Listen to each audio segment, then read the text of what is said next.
Hello, everybody. We just wanted to pop in. So the Lame Claims to Fame book, we passed this round at the gig on Friday at the Station Theatre, and our audience members were writing in the book their lame claims to fame. So, you know, who, well, we'll read some of them out. It has to be lame. Yeah. This is the purpose of this. We've had people who have, you know, nearly met people or bumped into celebrities in weird places, but and that's all cool, right? So it needs to be something lame. So there needs to be some sort of separation. Yeah, we're looking for somebody new, somebody who once did something with somebody. The more teneous the link, the funnier it is. That's it. But there are some really good ones that we didn't get around to reading. So we read some of them out at the in the second half on Friday, and we're just going to share some of them with you. So if you were there on Friday and you wrote something in the book, thank you so much. It really is hysterically funny. So here we go. I'm going to hand over to Chris to read out some of your lame claims to fame. Okay, so I'm just going to read them out in the order in which they were put in the book. So there's no favoritism. We haven't picked our favourites. I'm just going to read them as they were in the book. So if you were at the show, you might have heard a couple of these already. Jack and Ollie time. As a young midwife, I had the pleasure of delivering Andy Stewart's first child. Donald, where's your trousers? That's Liz. Thanks for that, Liz. Andy Stewart. Remember that? Donald, where's your trousers? She had the pleasure of delivering Andy Stewart's first child. I mean, you know. I don't think that's lame. I don't think that's lame. I think that's cool. That's interesting. Okay. This is Jill's.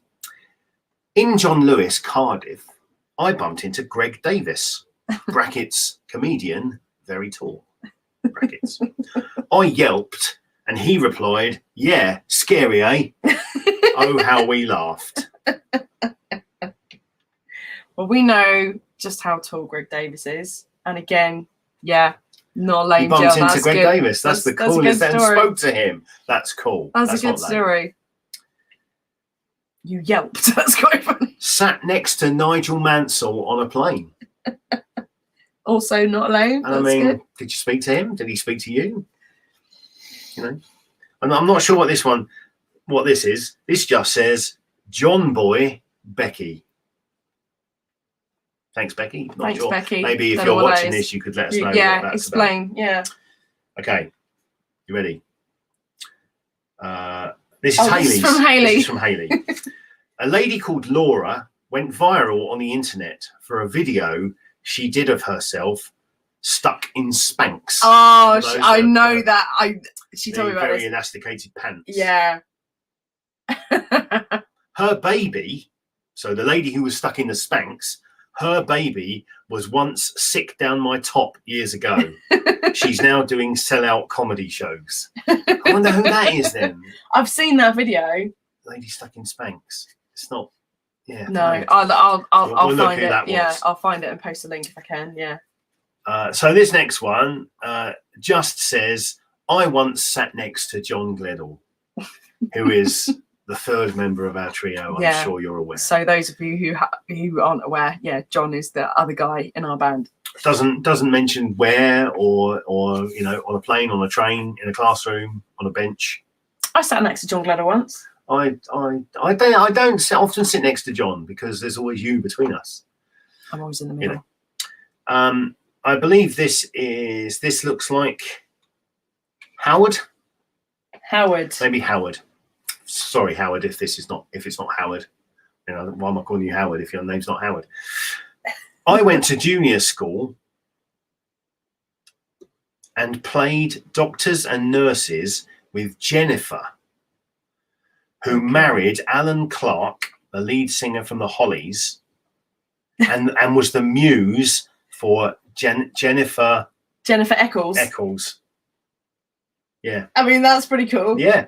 I mean, that's you played doctors and nurses with Jennifer Eccles. And nurses with Jennifer, who's married Alan Clark, the lead singer love of the this Hollies, game. and was the muse for Jennifer Eccles. That's pretty cool. Yeah, this has just turned into amusing stories about celebrities, isn't it? But I love it. Howard, that's awesome. I played doctors and nurses. Yeah, This doesn't next really one, fit, does it? again, I'm not sure of the name. What do you That's think? Michelle. Oh, that's Michelle. Sorry, Michelle, my mistake. So you've written so much, your name's really small at the end. When my brother Mark Reed was 19 years old, he released a cover version of the Beatles song For No One. Not that's the song For No One, not he released it. He released it for no one. The song is for I no was one. 12 and a half years old and so proud of him. Paul McCartney phoned my brother and told him it was his favourite cover version of the song. There was one other by a well-known band. This was in 1966. You're just telling us this now, Michelle. Oh my God, Michelle. So I mean, that's not lame at all. You guys Michelle's are brother recorded a cover amazing. version of the Beatles song For No And One. Paul McCartney rang him and told him it was his favourite cover. That's amazing. I mean, not tenuous, I'm actually gobsmacked. amazing. Yeah, that's really good. That's not lame That's at all, amazing. Michelle. This is Diane. Diane. I'll say Diane. A friend who lived in the same building as my daughter. Okay, I already like this. Yeah. A friend who lives in the same building as my daughter. Yeah. Is a good friend of the ex-wife of Pat Cash, the tennis player. Diane, that's a good you have nailed the brief. Yeah.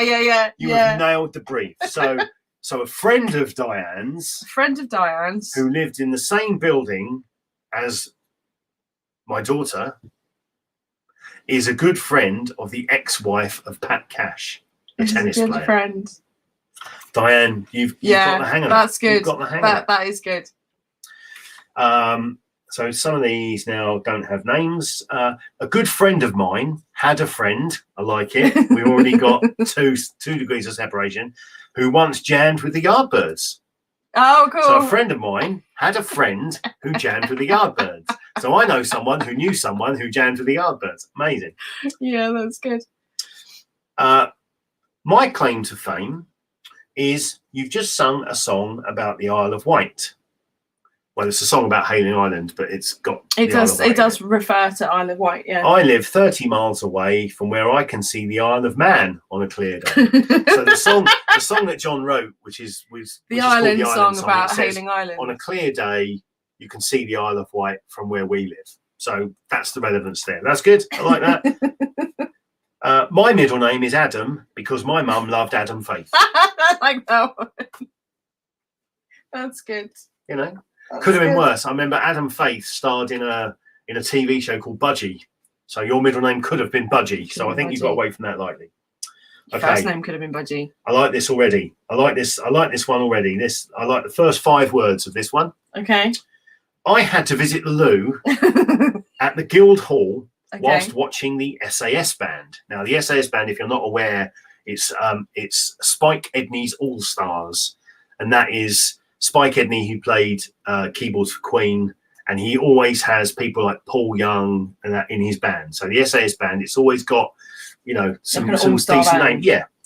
I had to visit a loo at the Guildhall whilst watching the SAS band, and Tony Hadley, Spandau Ballet, fell through the door very drunk and started to have a wee next to me. My wife was very excited when I told her he was smaller than me. Not sure if you mean in stature. We'll maybe, yeah. Yeah, keep it family friendly for I now. mean, even, the fact that Tony Hadley had a wee in a toilet next to you, I mean, that's not lame, is it? That's pretty good. Yeah. Good. Okay, I like this. Oh, this is one of my favourites. Half a dozen to go. This is one of my favourites. We read this out at the gig. This is one of my favourites, right? Right, strap in, right? My ex-wife's sister-in-law's sister... Right? My ex-wife's sister-in-law's sister is the mother of Depeche Mode's keyboard player. Brackets, but I can't remember his name. I hope it's not Andy Fletcher, because sadly he's passed away. So it's either Martin Gore or Alan Wilder.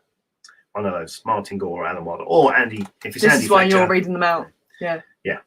That's amazing. I played in a band in front of the Queen and marched past right in front of her, but didn't notice her. After the gig, I asked a friend, "Do you think the Queen is here today?" I like it. This is also one of my favourites, but this is amazing. This is not lame. However you want to word this one, this is not lame. Okay. My great uncle impersonated the Danish Prime Minister during World War II to allow him to escape the Nazis. Oh my God! I mean, that's not lame at all. That's amazing. That's heroic. That's not lame. That's amazing.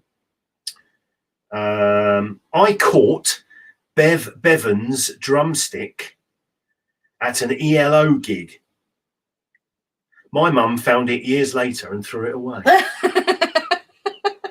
Whoops. Madam, you don't just throw drumsticks away, madam. Thank you, James. James Murphy says this is hilarious. Thank you. This is my new favourite game. There's only a couple more to go now. There's a couple to go. If you want to play, we've got a Facebook group where we have a post where people are all sharing their various different things, and it is hysterically funny. I'm enjoying. Go on. In the late 70s, I worked at the same research institute as it's either the Fifth Men or the Fifth Man. I think John in our trio seemed to think this was the spying thing back in the 70s, the people that were spying for Russia. Oh, and so we assume that spying. I mean, if you worked at the same institute, were you approached by dark forces? Were you aware of it? It's amazing. Okay, last one. I wasn't expecting them to be so dark, actually. Last one, and I read this one out at the gig, and it's one word in this for me is very important. I met Peter O'Toole's daughter, famous actor Peter O'Toole. I met Peter O'Toole's daughter and stayed overnight in his house. Sadly, he wasn't there, but I did pee on his toilet. It sounds like a protest. Yeah, it's like you kind of you deliberately. It's not normally you would say I peed in his toilet. Yeah, I peed on his toilet. Peed on his toilet. There's a very definite choice of words there. so we've had Peter O'Toole, we've had spies, Bev Bevan, the Danish Prime Minister, the Queen, Paul McCartney, Depeche Mode, Tony Hadley, Adam Faith, Paul McCartney, the Isle of Man, the Yardbirds, Jennifer Eccles, Pat Cash's ex-wife, Andy Stewart, Greg Davis, Nigel Mansell, and the comedy lady who got stuck in her Spanx, whose name we will find out later on. Thank you so much, everybody. So this book is coming with us to all our live shows. So if you're coming to anything between now and December, then start thinking about your lame claims to fame, and we're gonna pass the book round, and everybody can participate, and we'll read some of them out of the shows. And there were just some in there that we didn't get round to on Friday, and we thought it was so funny that we'd read them out for you online. So thank you very much. Thank you for laughing, Jamie. I think this is my new favorite game. So take care, you guys. And like I say, if you want to play, we've got a thread in the band group where there were just some absolute corkers in there. Take good care. See you soon. Thanks for watching. Bye for now. Bye.